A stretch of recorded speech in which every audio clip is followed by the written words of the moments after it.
Okay, there it is. Hey. Hi, everyone.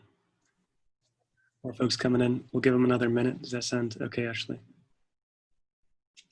Okay. While other folks kind of in the minute, that's the doorbell. Hi, I'm Jeremy Dobert, working with the Academic Support Center here at Aurora University. Welcome to our Wednesday writing workshop. Today we're going to be talking about building service. Hi. Oh, before I forget, so we are recording this, for our YouTube video, and so everything that we're doing, I think it's just my face that is recorded and what's on the screen. Again, is that right, Ashley? I believe so. Thank you. Yes.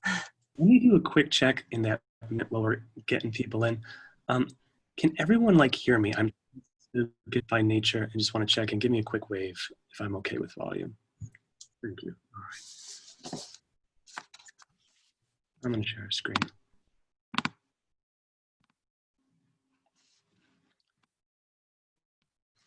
right. So for those of you who don't have your video on, I totally get it. I am going to at some point ask you to kind of give me a scale of 1 to 5 of, 1, not getting it, 5 total with you. So if you can turn the video on, it won't be in the YouTube video, but it will help me to kind of gauge stuff. So let's get started. I want to ask just first, hi, welcome. Feel free to please give me a quick wave across the distances of Zoom as we jump into a writing workshop Wednesday from the Academic Support Center. All right. So today's topic is writing effective body paragraphs. And this, I should say first, thank you all for coming. Thank you for having me.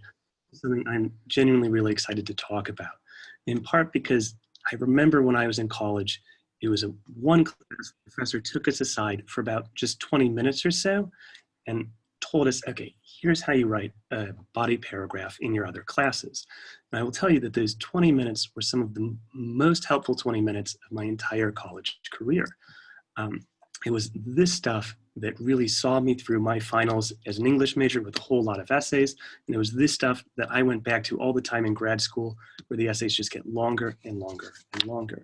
And part of why this is so helpful, and my big pitch really, is that what this does is it makes it so when you're in an essay, you're not also trying to constantly have to kind of re-find your way. You're not trying to navigate, re-navigate, reorient by the stars. These models make writing an essay a little more like a set of train tracks where this is the next thing I have to do and the thing after that. And what that means is that the essay gets to be a little more about just what you're thinking about this thing, a little more about your thought process, and even a little more fun. All right. Here's the things we're going to talk about today. We're going to look at just a couple different models, starting simple, more complicated, more complicated. We're going to look at how the different parts work, why they're so useful. I'm going to show you a couple quick tricks. So if you ever get stuck, if you're ever writing a paragraph and are like, okay, I know I need a topic sentence, I just can't figure out how to get it there. If you're starting to analyze something, I want to show you a few quick tricks to just get that thinking started. And then last, we'll just look at a couple other applications of this model to make it, my goal here is to make all this immediately useful to you all. With that said, everything you're looking at, this screen in the front, how to write effective body paragraphs, we've uploaded that document in the chat. So you can download it, you can have all this useful stuff that we're gonna look at home immediately right now. All right, first model, starting simple. This is especially great if you ever have a timed test really fast. So if you have a timed test in one of your classes, if you have a timed test, if you go to grad school and take the GRE, this is a great model. When I would teach students how to do that portion of the SAT or the ACT, this is the model we'd look to, because on the SAT and ACT, it's timed. You've just done like a million multiple choice questions. You're exhausted. And this is a really simple 1, 2, 3. Here's the 1, 2, 3. First, here's the topic. Here's the main idea that I'm going to talk about. And I explicitly say, this is the idea I'm about to say. 2 is evidence. Here's the thing that supports my main idea. And 3 is reasoning, where I explicitly say, here's how I think my evidence supports my overall idea. A quick thing, people in marketing love this model. If you've ever seen Steve Jobs sell an iPhone, this is the model he uses. This is the new iPhone. It's amazing. It's going to blow your mind. Topic. Here's all of the specs. Here's everything this iPhone does. Here's every reason why it's amazing. And then at the very end, he comes back. He doesn't just show you everything the iPhone does. At the very end, he that reasoning and says, everything you just saw, every one of those, why this iPhone is going to change your life. So I'm going to talk a little about each of these parts now, the topic, the evidence, and the reasoning, and how each of them work, why they work. I also need a quick drink of water. All right. So the topic sentence. It is super tempting in my experience to skip over the topic sentence. I feel the temptation every time I write because I just want to get into it. And I know what I'm talking about, but the thing is the reader doesn't yet. And if you look at people who make arguments for a living, like lawyers and politicians love topic sentences because it shows the people at the very beginning, this is how to understand everything else that I'm going to say.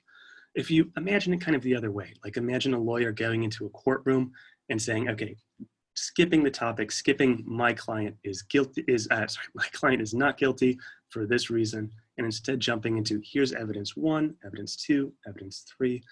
Everyone on the jury is going to be really lost because they're all trying to retrace that evidence, figure out how it connects in their own mind, coming to their own conclusions. They don't yet have a box to be like, this is the box that I put all the evidence into. And that's really what the topic sentence does. At the very beginning, it's saying, this is the box in which all of the evidence that's going to come next fits into. All right, evidence and reasoning, and then I'm going to turn to y'all just to check in how this is going, what's making sense, what's feeling murky. So evidence, I just want to talk about a couple different types of evidence. First, one of the most common you'll use in your essays is quoting and paraphrasing.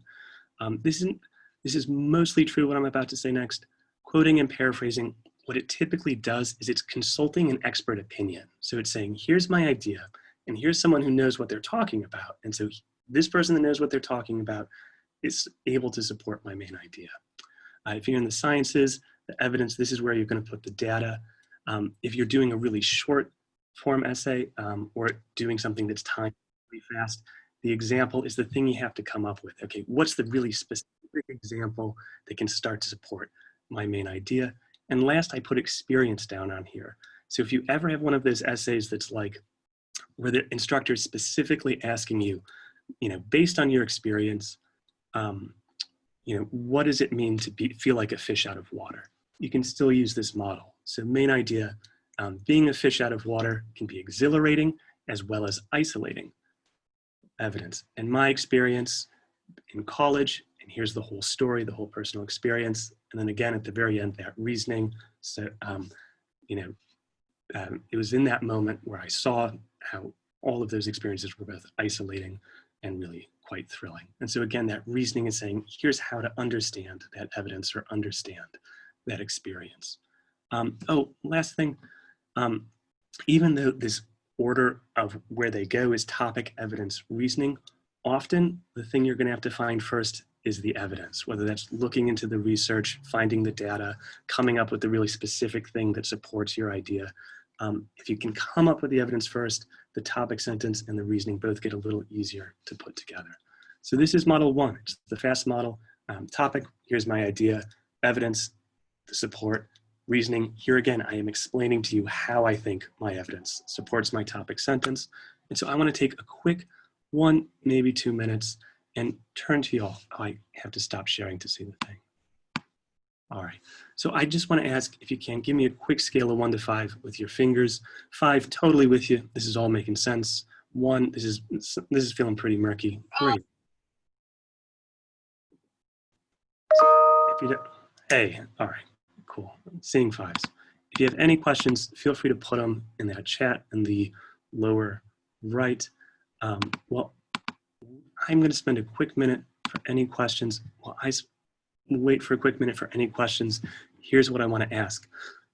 In a moment, we're going to look at ways to immediately make it so you can start building topic sentences, start introducing evidence. I want to ask you, in this quick minute, Go into your computer, see if you can find an essay, either one that you're working on, one that you just turned in, something that you turned in a long time ago. I want you to have it ready so at the very end, if we have time and if we are able, we can start putting this again immediately to work, make it immediately applicable to you. All right.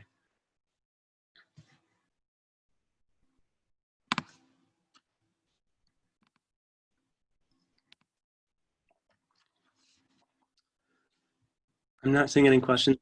I'm going to jump to model 2, and it's going to look similar, but we're adding some stuff to it. I want to actually introduce this the way it was introduced to me, which is the professor that first showed me, here's how to build body paragraphs.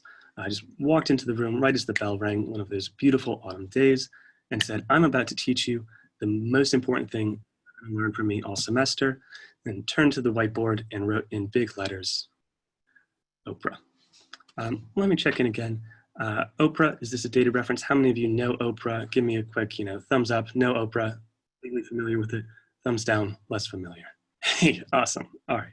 If you don't know Oprah, you might know Ellen. Oprah. Here's why the instructor started with Oprah. These folks who interview people, they build great body paragraphs in their show every day. And it's in how they introduce guests.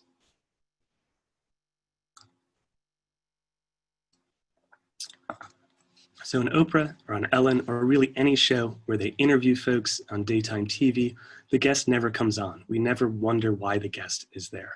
We always do these two moves. First, introduce, here's the big idea of the show. Here's what we've been talking about. Here's the conversation so far. Second, here's how the guest is connected to that idea. Here's how they're related. And so I literally tried to put on the page something that I think sounds a lot like how Oprah might start, how she might introduce a guest. Something like, welcome back. We've been talking a lot about bullying on the show, how unfortunately common it is, just how much it can affect someone and how long lasting some of those effects can be. But is it getting worse? Today, we have a special guest, Dr. Jones, who says that bullying might actually be getting worse because it's moved online. Dr. Jones, what do you have to say about the lives of these young people? So again, those moves are, I'm introducing, here's what we've been talking about, and then here's what the guest has to say about what we've been talking about. I just want to show you, you can really steal exactly those moves, and you can imagine it this way as you're building these paragraphs. What's been on my show so far? How am I introducing the guest? The guest here is any evidence you have, often quoting paraphrasing, but you can do the same thing with data, with experiences, with examples. So check it out. I'm going to leave this up for a quick minute. I changed almost nothing between how Oprah would introduce a guest and two pretty good sentences for starting a body paragraph. The only thing I shifted around were added some transitions and made it a little less talky because it's a paper. So before we had, welcome back, we've talked a lot about bullying on the show, yada, yada, yada. Here's a way to do it in the body paragraph. To summarize, the research clearly demonstrates that bullying is unfortunately commonplace. Its effects can be deep and long lasting. Moreover, the prevalence of bullying may be increasing. It's the same move, just less talky, a few more transitions. Here's how you can introduce your evidence, your guest on your show. So before today we have a special guest, Dr. Jones, who says that bullying might actually be getting worse because it's moved online.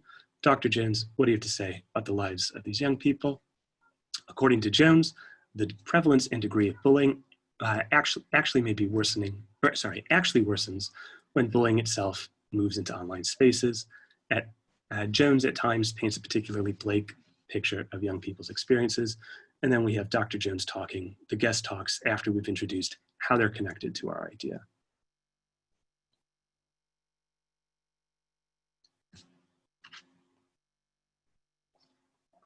So just like the guest never shows up unannounced, never shows up in a way where we don't know why they're there, we get those first two moves with Oprah. The second two moves Oprah does is she interprets exactly what the guest just said because it's her show and she knows she gets the last word. Last, she says, again, here's how this is connected back to this bigger idea. I want to take a step back here. Give me a thumbs up if you've ever had a teacher say, don't end a paragraph with a quote. No, this is new. All right. So teachers will often tell you, don't end a paragraph with a quote. I never want to tell you, do this, don't do this. I want you to know why or why not. So the reason that your teachers ask you not to end with a quote, I want to put it this way. Imagine have you ever had one of those moments where you watch a movie with one of your friends and you realize you both came away with it with totally different experiences? Give me a quick thumbs up in the thing if you can. You've had this experience, seen movies. Yeah, I'm with you. The same thing happens with evidence. No matter how clear, no matter how self-evident you think that quote is, that paraphrase, no matter how uninterpretable you think that evidence is, there's always someone out there that's going to come away with it with a different idea than you. And so just like Oprah, the first thing we do is interpret it, make it so that my interpretation is right there on the page. I'm not letting my friend come up with his weird interpretation of my movie, of my evidence. So again, here's how Oprah might interpret, paraphrase what a guest just said, and then connect it back. Thank you so much. That was Dr. Jones, whose new book shows all the ways in which young people really are facing these additional challenges with online bullying on the rise. And I have to say, given everything we know about how serious this is, I think this is really worrisome.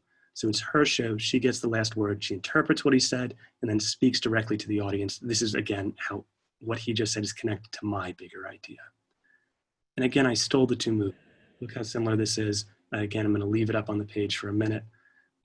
Here's how you could just, by formalizing the writing, making it less talky, putting in some transitions, we got, in other words, these findings clearly highlight the variety of ways in which young people face additional challenges when bullying follows them online.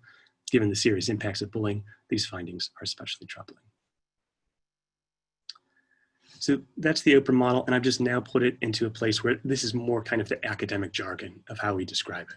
First, we're introducing the topic, same thing as before, topic sentence. We're introducing the guest, the evidence, how it connects back to the topic sentence. The evidence, we let our guest talk. Then we interpret the evidence, we paraphrase, this is what my guest was just saying, so no one can misinterpret the movie. And then last, we connect, here's the big overall idea. All right, I need a quick glass of water. Again, we're gonna take a fast minute. I wanna ask you, if you don't mind, please do turn on the camera. Give me a quick scale of 1 to 5. 5, I'm really with you. 1, something's feeling murky here. Thank you, I appreciate it. Any questions, anything that is making less sense, more sense, really do feel free to put in that chat. I'm gonna take a quick minute to drink this water and can respond to any of that.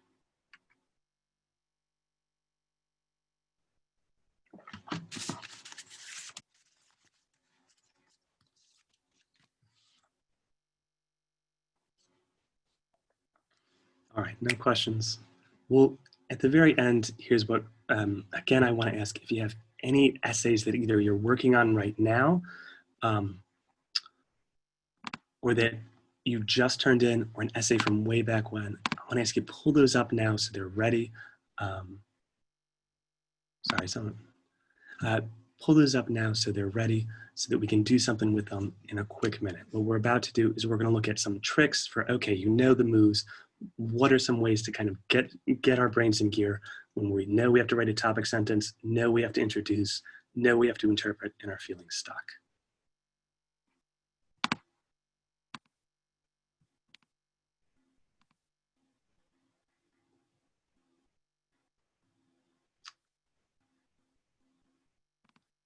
Actually, I might ask your help real fast. When I'm sharing it, I'm not getting my video anymore.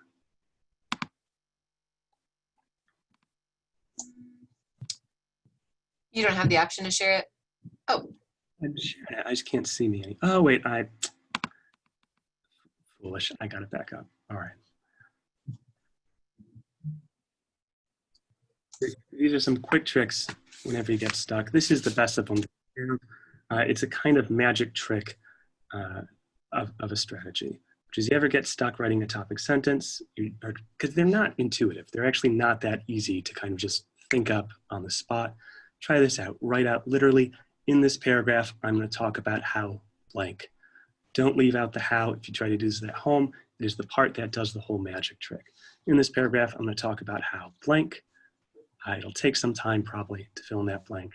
And then you cross off, in this paragraph, I'm going to talk about how So this is a real one that I did with a student. In this paragraph, I'm going to talk about how plastic straws can cause significant damage to the environment. That's a pretty good topic sentence. Plastic straws can cause significant damage to the environment. My last 5 and 6 here, if you get a good, like something that feels like a working topic sentence, see if you can just add more relevant details, make that sentence even more specific. This is a good way to kind of get that first foothold if ever you're finding trouble with it. If you get stuck introducing evidence, again, I really do want to ask you, imagine you are on a TV show. Your essay is your TV show.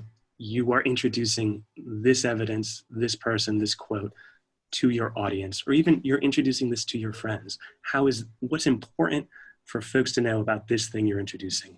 One way to think of this is kind of like a preview for a movie. Here's the really quick snapshot of the thing that's about to happen. It's the movie or the trailer version of the movie. So I think a lot of professors have you work with Sherry Turkle. Here's one way you could introduce someone like Sherry Turkle.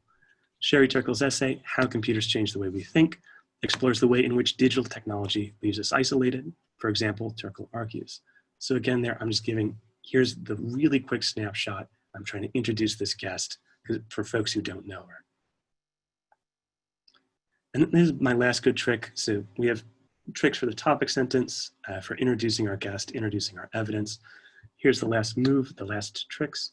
If you get stuck with the interpretation part, which sometimes takes the longest, it's sometimes the longest part of one of these paragraphs, these are some quick starters, kind of, to get the gears going. In other words, this means, this shows, this all shows. I'm going to take a quick step back. This whole document, by the way, again, is in the chat if you want to download it. So none of it's lost. You have it with you as soon as you leave. So if you start off with any of these, it often will start putting some words down on paper. The things you can do next is see if you can even just cut the transition. If you can take out, in other words, if you can take out this means or this shows, sometimes you'll be left with a really good interpreting sentence. If that doesn't work, this again is one of my best tricks that I'll often do with y'all in conferences, is see if you can just make the words this, the word means, or the word shows more specific. What's the this referring to? So something like, let's say we got a sentence, this shows colleges are important. So what's showing it? What's the this actually standing in for? Anytime you have a this or an it in an essay, if you can put in something more specific, it's a magic trick. It makes the writing sound stronger, more clear, more concrete, more connected. So what shows that colleges are important? Well, these studies. And I'll just jump in. For the words means and shows, again, I've sent you all this. Here's a whole lot of synonyms that are more specific, have more meat to them than shows or means. So you can use this as a kind of, mini dictionary. In the first draft, write this shows. In the second draft, pick up any of these. Okay, this illustrates, this emphasizes, this suggests. I also put substitutes for says, because I know that's tricky when it's like the author says, the author says, the author writes, the author writes. Here's again a whole little mini dictionary for substituting those in. So we started with this shows colleges are more important. We've tried to figure out what shows it, make this a real thing. These studies demonstrate, we turned the shows into something stronger. These studies demonstrate that colleges are more important. Already we've taken the same idea and gotten the writing a little stronger, a little faster, a little clearer. And then again, see if you can make it more specific. So what's going on? I have a question. Yeah, if you want, I'll jump in and respond to that probably in exactly 1 or 2 minutes. Sound okay? Okay, awesome. Cool. So again, if you can add more to it, keep the ball rolling. Often just asking the question why will get you there. So these studies demonstrate that colleges are important. Why? How do they do it? These studies demonstrate that obtaining a college degree correlates to long-term financial gain and additional job opportunities. I have actually more stuff for this. If you ever want in a session with me, I can show you other kind of tricks for taking writing and just in really kind of easy paint by numbers ways, making it a little more formal, a little more clear, a little more connected.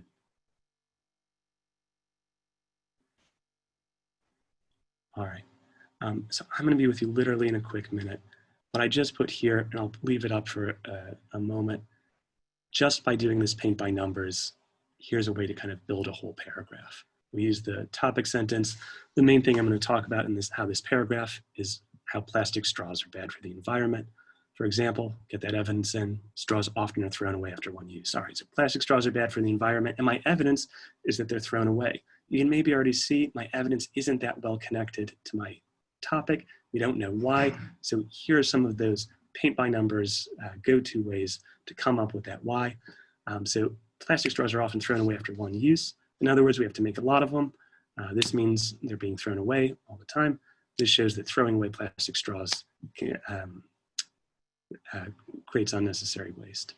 We put it all together. It's literally each of those underlined things put together again, adding just a couple transitions, really easy. Plastic straws are bad for the environment, in part because they are typically thrown away after only one use. As a result, we have to make a lot of plastic straws because they're constantly being replaced, which ultimately means more plastic is being thrown away. Consequently, throwing away all that plastic creates unnecessary and significant waste. All right. Yep, I'm at the stopping point. I'm going to leave this up for you. And then, Isaiah, you had a question? I thought so. Okay. Feel free to jump in. What was the question? Yeah, I did. I was just like wondering, like, for me as like a writer, whenever I write a paper, I feel like whenever I say like this shows or this illustrates or whatever, like I just always feel like that like just gets so repetitive, and like every essay I write looks the same at that point. Like I don't know, like what would be your recommendations on like the best way to like still show like the evidence that you found and like explain it, but yeah, is there like another way you could do that? 100%. And I think that's part of the thing I'm pushing to, that in the first draft, that's really common. And it's actually like, that's a good way to get stuff on paper. The two things that I talked about a moment ago that'll do a lot of that work. One is subbing out shows, because shows is really hard to picture, right? Like it shows, what do you mean it shows? How does it show it? Is it demonstrating it? Is it clarifying something? Is it defining something? This whole little mini dictionary will help with some of that. The other thing that I think you were saying, you end up with this shows, this shows, this shows. See if you can specify the this. So like, what is showing it? Can you, I'm putting you on the spot a little. Can you think of a time in an essay where you said this shows blank? Yeah, my last essay. Okay. The one you helped me with. Okay, so do you remember, I don't recall the sentence. Do you have any idea what that sentence looked like? Well, I remember I said like I made a quote from like, because my topic of my project was like about like Chadwick Boseman, and Right. like I used some evidence from like a video that I found, and like the people he worked with, like Chris Evans and like Robert Downey Jr. I said that like I used something they said, and then I think I said like this shows like how Chadwick Boseman like impacted people or something like that. Got it. So I'm going to throw out a couple that all I'm trying to do is take the this out and put something more specific in. So I'm going to do a couple, but I also want to ask you to think like, what is doing the showing? I'm going to give you a couple first. So like the esteemed opinions of his co-stars reveals that just, how great a man this was. The way in which people consistently find the way in which people consistently find him easy to work with demonstrates his character. Am I starting to kind of answer the question you're asking now? Yeah. All right. Can you think that of makes sense. any that would have worked there? Like what's the thing showing? And again, I'm putting you on the spot. You can always like be like, no, I'm out. Okay. So can you think of anything? Yeah. I could think. Okay. Like, I don't really know how to like say it though, like, cause it was like people talking, so I could be like, I don't know, the way people speak about Chadwick shows how much of an impact he had on other people. I'm with you. I'm gonna let's pull in one of these. So instead of shows, I want to ask you to pick any verb on this that you feel like does the same work. Dang, there's a lot of words on here that I do not know. That's okay. I'll pick one. You did such a good job. Thank you. All right. So No, I could do it. I'm gonna use a new word. This, or do you have to say this extols? Is that what that word is? Extols. Yeah, it's after explains. Yeah. I don't know if I that don't one know. That's a new one for me. for sure. I would stick with the ones you know, or either look them up because extol means like to praise. So oh wait, no. So yeah, Oh okay. yeah, we can use that. The opinions of his co-stars extol. What was it? Was the Extols, like the opinion of his co-stars extols. Uh, I don't know. How would you say, like, the extols the way he influences people, something like that. we're pretty close. I feel like a couple more minutes, you and me, we could figure it out. But this makes a Yeah, I little got you. sense now. Did I answer your question? These approaches for Yeah, that makes sense. awesome. Um, thank you for jumping in. If anyone else, please, if you have a question or something that you want clarified, or even if you're like, you know what, that thing that you said that made sense, this thing is still, I want you to talk more about it. Feel free to put that in the chat and jump in. Because really what I'm trying to show you here is once you have the model, here's some paint by numbers ways, like we were just doing a minute ago, to get, you have your ideas, how we can get them on paper in a really formal, academic, clear, concrete way. All right. Okay, talked about this. This is the, I'll give you a quick preview. What I'm showing you here is an application of these models, a way to use these models, which is a thing you can do is put all your quotes on one page in a Word document, put all the evidence that you're going to use in the order that you think you're going to use it. What I love about this is it does two things. One is it makes it so you're not starting with a giant, terrifying blank page. You're already starting with content. This is all the quotes I think I'm going to use in the order I think I'm going to use them. The other thing that this does that again is a kind of magic trick, if you start putting your evidence in the order you think you're going to have it, just like this student did, you might start moving stuff around, being like, oh wait, this isn't there. And you're actually writing the essay just by putting these things in the right order, getting rid of stuff, moving them around. You're making those connections. And then you have these models, you know, okay, here's my literal set of train tracks. I need topic, introduce the evidence, interpret the evidence, show how the evidence proves my main idea. If you're with me so far on everything we've done, you're in great shape. If we're using that Oprah model to build paragraphs, I think really will find this, the essays get, you no longer in the essays have to both orient where you are, what you're trying to do next, and think. You get to concentrate more on just thinking because these models have organized what you're doing. If you're with me with all that, we're in great shape. The last thing I'm going to show you is the most sophisticated of these models, and it is a little more tricky than the others. So parts 2 through 5 are basically everything we looked at, not that different. We're adding two things though. The first thing we're doing is before we introduce the topic, we're throwing in a quick transition. The last big idea I talked about, here's how it's connected to my topic.